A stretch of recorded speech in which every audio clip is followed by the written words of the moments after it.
Once again, I thank you for stopping by to check out an episode of Vintage Audio Review.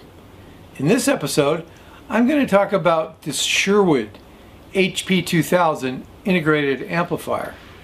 In 1978, Sherwood sold this for $750, which would be a whopping $3,500 adjusted for inflation as of October 2023.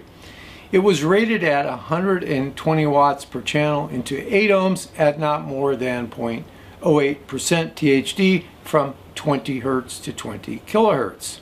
It has a lot of features, and we'll go over those in detail when I do a close-up of the front, and then we'll look at the back. I'll take the cover off and show you what the circuitry looks like, and then there'll be measurements and my final listening test opinion. So this was brought to me to check out by my good buddy Ian, who said it worked 10 years ago. I hooked it up to my analyzer and the right channel had a lot of distortion on it, several percent, and it just was breaking up real early in the game with not a lot of power applied, plus the right power meter was not working right. So there were kind of two different repairs that needed to be done. Apparently at some point in time, and you'll see a sticker on the back of a repair shop. I don't know if they're in business. They're not a local shop here in Tucson as far as I know. They had worked on the right channel, and apparently either it acted up or they never did a good job. They used several transistors that weren't the ideal ones to use, as well as some emitter resistors that were not the proper ones to use. So after several hours, I got the right channel working fairly decently, and ultimately I fixed the power meter, and I'll kind of show you what I did to repair the power meter. So right now I'm going to show you a more detailed view of the front and its features. Here is a close-up view of the HP2000. We'll start over here on the left, where we have two microphone inputs, one for the left and one for the right channel. Our level control for those microphones is here. We do have power meters here, and they were calibrated per the manual, and that is how I discovered that this right channel was not working, because I couldn't get the full range, and I'll explain what I found to be the problem with the right meter. It does have an adjustment down here. You can press in the button and it will give you 10 dB of attenuation for smaller signals. And we do have a phono level control here. You can actually adjust the gain of the phono input. You do have two phono inputs right here. We do have our microphone input selector here. Our tuner is here. We do have two auxiliary inputs as well as two tape inputs for the tape monitor circuit. We do have our speaker selector up here, and you can do A, B, or A plus B, or B. So we have some variety with our speaker selections. We also have our mode switch, where you can do mono, stereo, reverse the channels, that kind of thing there. So that's always kind of nice. Our balance control is here. Coming down, we have our bass control, mid-range control, and treble controls. I should point out that these are not detented along the way. Over here we have different selections for the tape monitor circuits.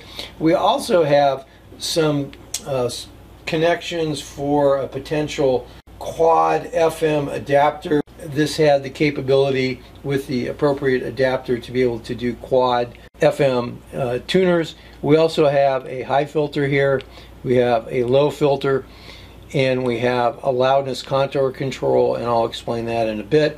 We also have a tone defeat, so if you press that in, and let me just do that. If I press any of these in, they turn red, and that's a mechanical effect. They all have these mechanical things. They're not LEDs, but they turn red when you engage them, which is kind of cool. And then we have a 20 dB muting there. So if I am on tone defeat, which is where I am now, then these controls out here, the bass, mid-range, and treble controls, are out of the circuit. We also have the ability to run 2 different sets of headphones, which is kind of nice. This guy right here is for dubbing for one of the tape monitors. It actually has an in and an out. We have our power on-off switch here.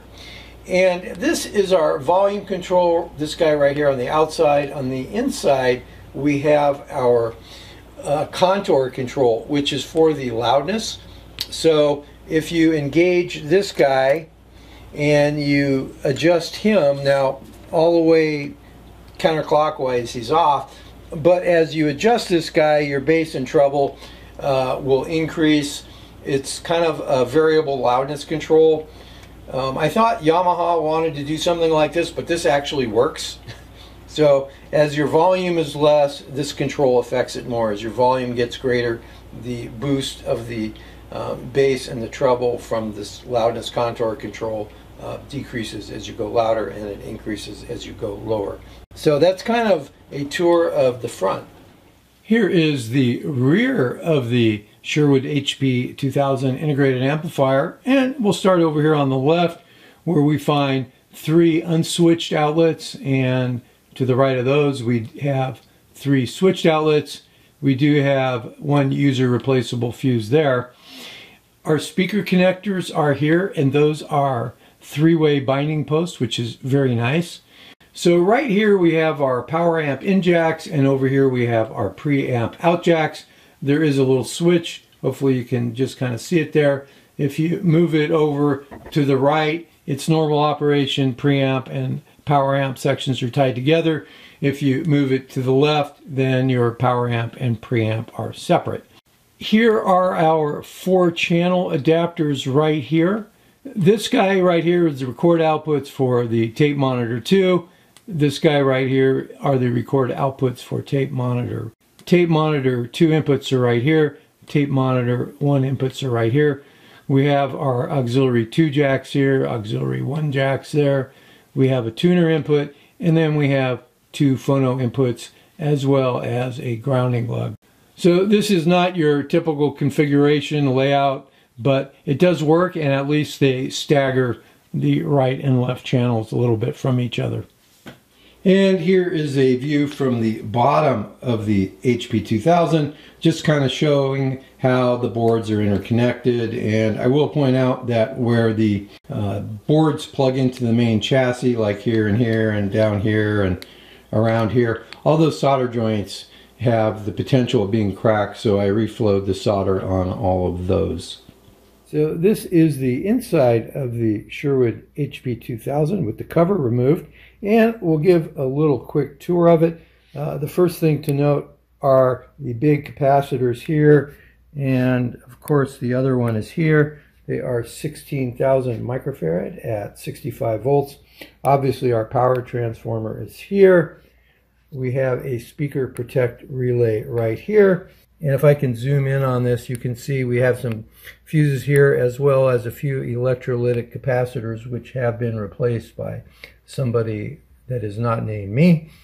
We also have our driver boards for the output devices. Here's one for the left channel and the one for the right channels here. If you remove these connectors and screws here and here and here and here, those output transistor heat sinks as well as the output transistors can be easily removed to be worked on. Also, you can kind of just see the module kind of concept that this uses with different connectors connecting between the boards. This little board right here is our speaker selector board as well as the power meter circuit board, and if you look real closely you'll see 2 germanium diodes there, and those were replaced in order to get the right channel power meter working. I did not want to have to remove the board, so I just soldered the diodes on top. So these 2 resistors here came soldered on top, so I figured there was no harm in soldering on top. I had mentioned earlier that the right channel power meter was barely moving, and it turns out that was caused by a defective pair of diodes. I believe it was this guy and this guy here. And these are the same as NTE 177s. I removed the old diodes and then installed the new ones on top of the board. It was just much easier to do that, and I kind of pointed that out in the picture, but that is what caused the lack of deflection on the right channel power meter.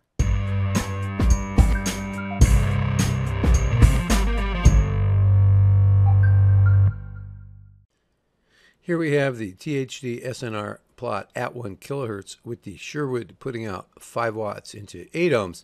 Now in this case we're just looking at the amplifier stage, so we're bypassing the preamp. And you can see our THD is anywhere from 0.01% to 0.005%, say. SNR's around 79 dB, and the THD plus noise is maybe minus 76 to 78 dB or so. Also, the amplifier section has a gain of about 31.5 dB. Here we have the THD SNR plot at 1 kilohertz with the HP2000 putting out 5 watts into 4 ohms this time. Now this is just the amplifier section. You see we still have around 31 dB gain like we did with the 8 ohm load case, and our THDs are looking a bit better, 0.02% and 0.007%, let's say, with SNRs between 80 to 84 dB. Here is the frequency response from 20 Hz to 20 kilohertz of the Sherwood. Now this is just of the amplifier stage, and it's putting out about 5 watts into 8 ohms. And you can see that we are down not quite 0.2 dB at 20 Hz to as much as about 0.4 dB at 20 kilohertz. The channels are balanced to within 0.05 dB or so. So it looks pretty flat and pretty balanced for just the amplifier stage. Right now we're looking at the frequency response from 20 Hz to 20 kilohertz of just the amplifier section of the HP2000, with it looking into 4 ohm loads now. The high-end response looks like it's a couple tenths of a dB worse, but still not too bad at looks like maybe 0.55 dB, and at the low end of the band we're down 0.15 dB, but the channels are basically on top of each other, so they're extremely well balanced. So right now we're looking at the THD SNR plot at 1 kilohertz with the HP2000 putting out about 117 watts into 8 ohms, and I'm kind of curious how much power I can get before these peak LEDs come on the front of the HP2000, which would indicate clipping has occurred. We can kind of see right there that's getting distorted and the LEDs are coming on. So it's about 127, 28 watts. It's not really much greater than the limit of 120 watts, but our THDs are still looking pretty good. Probably could go up just a little bit more. There we start getting ugly there at about 140 watts. So it's just kind of an idea as to how much headroom this amplifier has. Here we have the THD SNR plot at 1 kilohertz with the HP2000 putting out 168 watts or so into 4 ohms. Now this is just the amplifier section only being tested, and you can see the THD is, we'll say less than 0.13%. Now the specification is better than 0.08% at max power. They did not list a max power at 4 ohms. However, there are some left and right peak level LEDs that come on when it starts hitting the peak power, and they're coming on now. So I'm guessing we're somewhere near the maximum power for this unit. We're certainly still at a decent THD as far as percent, and the SNRs are still right around 90. The THD plus noise at minus 58 is not the best. You can kind of start seeing some of the distortion going on here. And other than that, it doesn't look too bad into 4 ohms. So right now we're looking at the THD SNR plot at 1 kilohertz with both the preamp and the main amp connected together as it would for normal operation. We're hooked up into 8 ohm loads with about 5 watts coming out.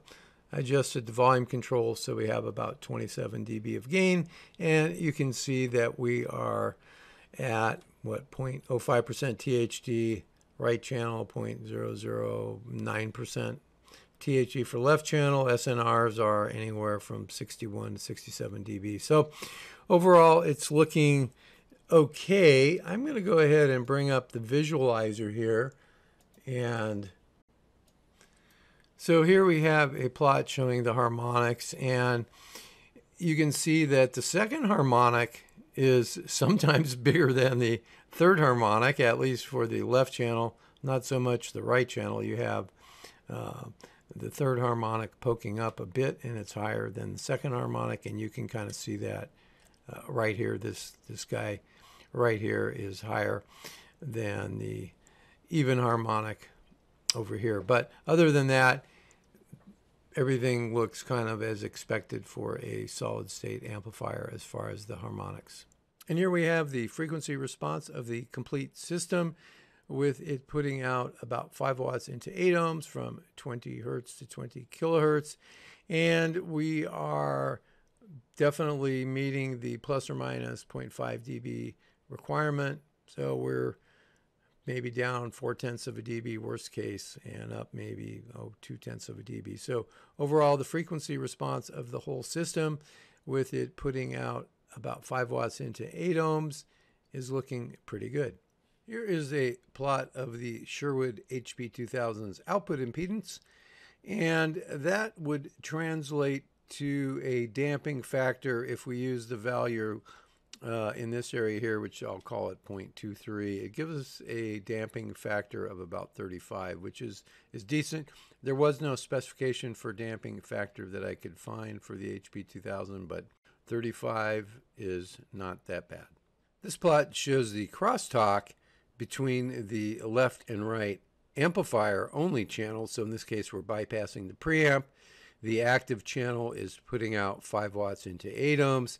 The minimum crosstalk would be the case where we're looking at the left to right crosstalk, and over here at 20 kilohertz, we're showing about 56 dB of crosstalk. That's not too bad.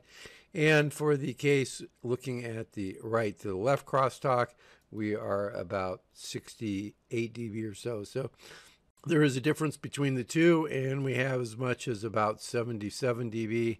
And for the case for the left to right crosstalk, we have maybe 73 dB of crosstalk. So overall, it's not too bad for an amplifier of this age. There was no specification on the crosstalk.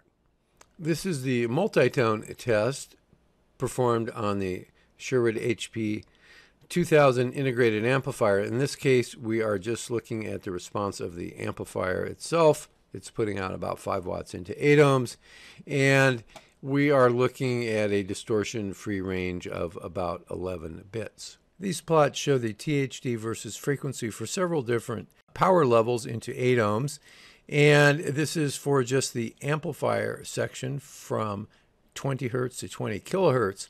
The minus 2.3 would indicate a power level of about 100 watts into 8 ohms, and it changes by 3 dB increments all the way down to minus 17.3, which would be about 3 watts into 8 ohms. The worst case THD looks to be right here at minus 14.3, which would be probably about 5 watts into 8 ohms for the right channel.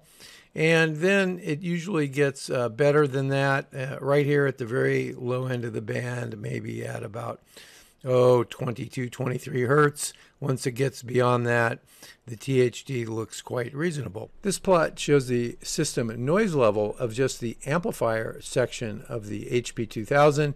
In this case, we're still looking into 8 ohm loads, and the amplifier has its inputs terminated into shorts, and you're just looking at the system noise level, which is dominated by the 60 hertz hum right here, which is about minus 70 dBV down.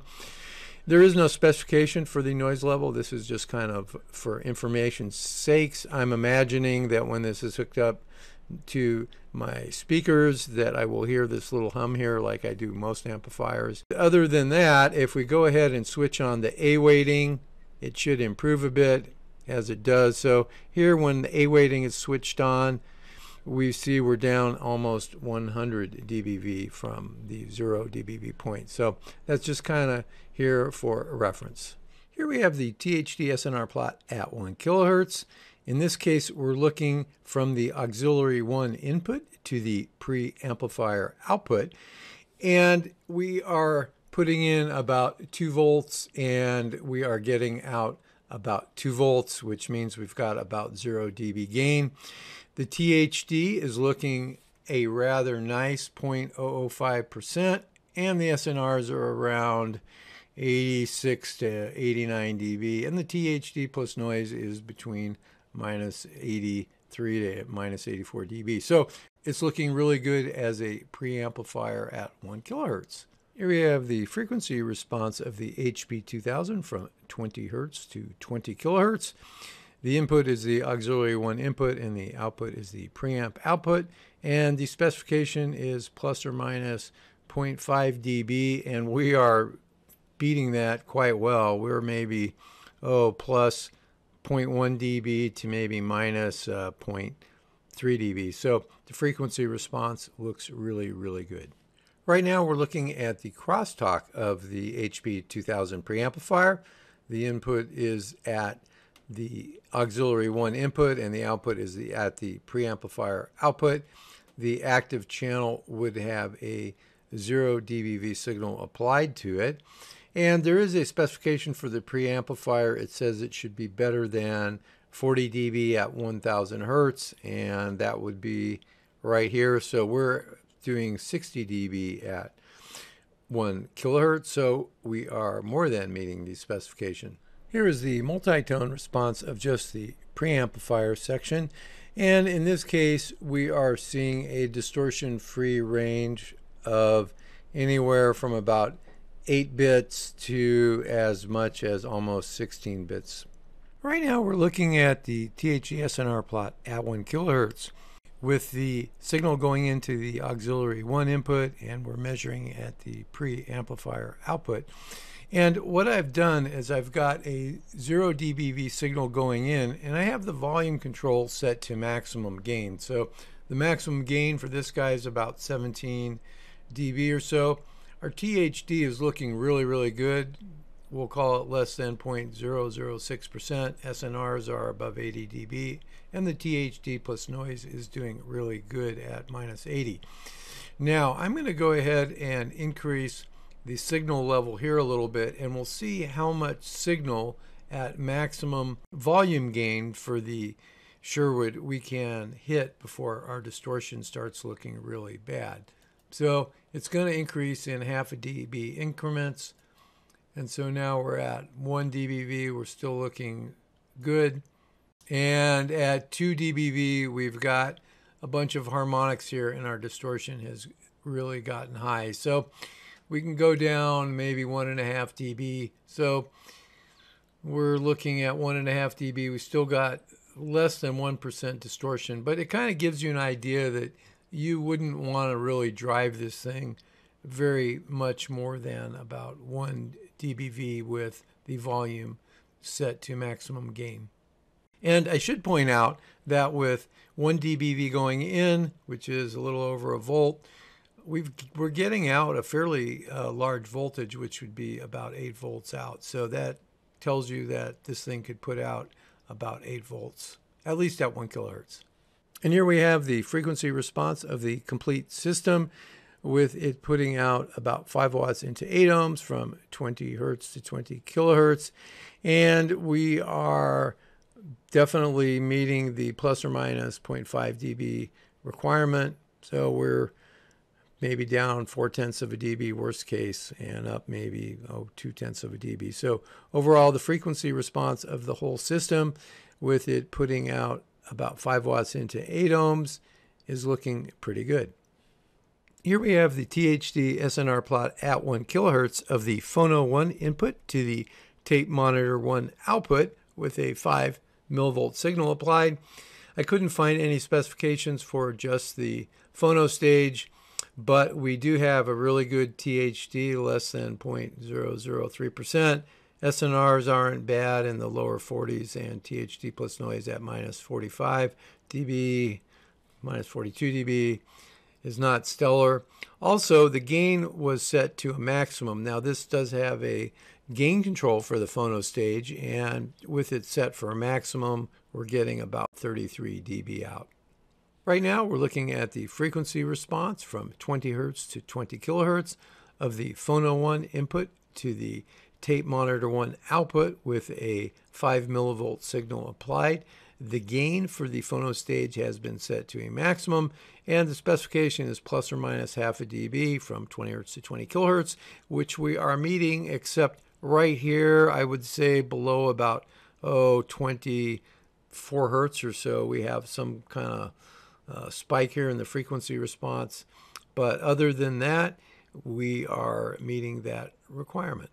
The previous frequency response was with the tone defeat engaged. So in other words, the tone controls were being bypassed. The bass, treble, and mid-range were all being bypassed. Right now, I have the tone defeat off, so we're going through the bass, treble, and mid-range controls, and they're all in their detent positions.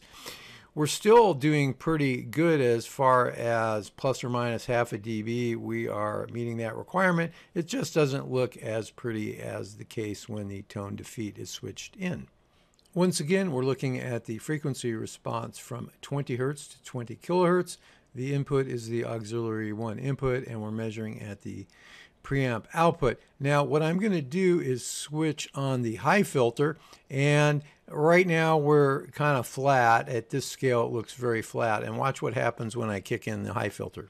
Wow, that has a nice sharp slope to it, and it starts at about what, 7 kilohertz or so, and then it starts dropping off fairly sharply. Right now we're going to look at the effect on the frequency response of the low filter, and basically we're flat across the band, which would be at 0. I'm going to go ahead and switch in the low filter, and at 20 Hertz we're about 12.5 dB down, and the breaking point starts at maybe, looks like 70 Hertz or so. If you look at the typical performance curve of the HP2000, it looks pretty close to what we're seeing right now. So I wanted to show how the loudness contour works, and right now we do have the tone defeat on, so we're bypassing the tone controls, and I do have the loudness contour selected. And the volume control is set to give about 0 dB of gain, and I have the loudness fully maximum, so it's fully clockwise. Now I'm going to go ahead and move the loudness control to the 4 position. So it was at the 15 position, and now it was at the 11 position, and now it's at the 4 position. So it does affect things when you move the loudness contour control, and you can see we're down to barely any effect at the low frequency part of the band. Now I'm going to keep that loudness contour control still at 4, and I'm going to change my volume level to from 0 dB to maybe minus 23 dB. So when the volume control is set at a lower point, your loudness contour control has a greater effect. So you can see that it starts to boost the highs, and it boosts the lows as well, greater as your volume goes down, which is kind of the intention of the loudness contour control. So as you decrease your volume for the same setting of the loudness contour control, it will boost your bass and treble more. Here is the THD SNR plot at 1 kilohertz with the amplifier section only of the HP2000 putting out around 120 watts into 8 ohms. We're still at about 31 dB of gain. You can see the THDs are between 0.07 and 0.09%, and the SNRs are right around 92 dB. So it's actually looking pretty darn good. The specification was at 120 watts. It should be 0.08% THD. So this thing is doing very good for something of this age. And let's go ahead and bring up the harmonics. And you can kind of see that we do have the typical second or even harmonic is less than the third harmonic, which would be the odd harmonic, which you would expect for most solid-state amplifiers. One thing I forgot to mention was the actual weight of the HP2000, and that's about 42 pounds. So it's kind of a heavy integrated amplifier. The other thing, I was a little incorrect in these dubbing jacks out front. Those will work with either the tape monitor 1 or 2, whatever one's selected. Those just are there to make it easier to use rather than the rear tape monitor jack. So that's kind of the purpose of those guys. For my listening tests, I connected the HP2000 to my Wilson Watt 3 Puppy 2s, and it did an excellent job of playing back the bass, the treble, the mid-range. I thought it had plenty of power. I don't think I went over about 25 watts, and I was already in the 90 dB SPL range, which is pretty loud in the room that I was in. It didn't do anything strenuous to the amplifier. It never got more than just barely warm during that time. I thought that the loudness control, that variable loudness control, did a good job. Although you could use the bass and treble controls kind of to achieve the same thing, maybe, and back off the mid-range. But I did listen to it with the loudness control on and varied it, and I do like the way that it worked. Also, the bass and treble and mid-range controls worked as well when I put them into the circuit. It did have some turn on and turn off thumps. They were small, kind of expected with some of these amplifiers, but they were nothing real loud. And there was hum when you just had nothing going on and the volume turned all the way down and the inputs terminated. And you could hear that low-level hum and hiss out of each speaker. You walk away a few feet and it goes away. So that's kind of expected over something that is pretty original, and it has a lot of the filter caps, at least the two main ones are original in this. Other than that, I think it's an easy amp to work on. The owner's manual is excellent. The service manual is excellent and has a lot of good layout information in the owner's manual and adjustment procedures and troubleshooting procedures. So I think the Sherwood was a high quality piece of gear back then. And if you were to find one of these things and it works, I definitely would go for it. If you can pick it up for a reasonable price. 120 watts back in 1978 was quite a bit of power for an integrated amplifier. And they did make, I believe, a 60 watt version of this. It's nice that you have the ability to separate the preamp and the power amp sections, although most people were going to keep them tied together. But for testing, as you saw, I did test each section kind of separately, and then altogether I tested the whole unit. It seemed to be able to meet pretty much its specifications from 1978 as far as the power requirements and distortion and the frequency response.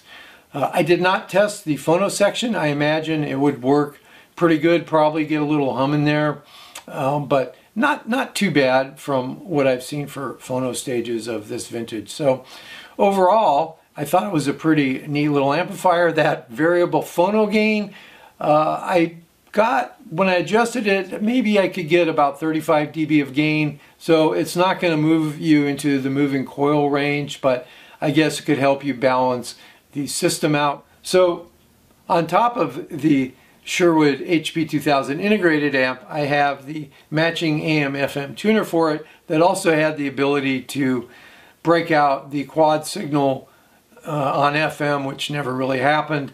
This tuner had a lot of features with it. It has a variable output, it has muting controls up front, and it has a lot of selection. The only bad thing is that it's stuck on FM mono and it doesn't pick up the FM stereo stations, so if you keep it on mono, it'll pick them up, but there's some issues with that. It's not anything that I would fix or would warrant repairing, at least to the owner of this, but it's kind of cool that it is the matching component, and if all the functions work properly, it did have a lot of them. So I just kind of thought I would show it out. It also has some matching side panels that were an option that were kind of cool looking. Let me go grab one. So it did have these matching side panels. I don't know how well this is going to come out They're kind of wood and aluminum backing, and they would be mounted to the sides of either piece of gear, but we only have the one side, so they're off just kind of to show you. Once again, I hope you enjoyed the video. If you did, click that little like button, as you know. If you have not subscribed to the channel, that would be helpful to make it grow. And if you have any comments, those are always great to look at, and I try to respond to all of them as best I can. And until next time, have a great day or night.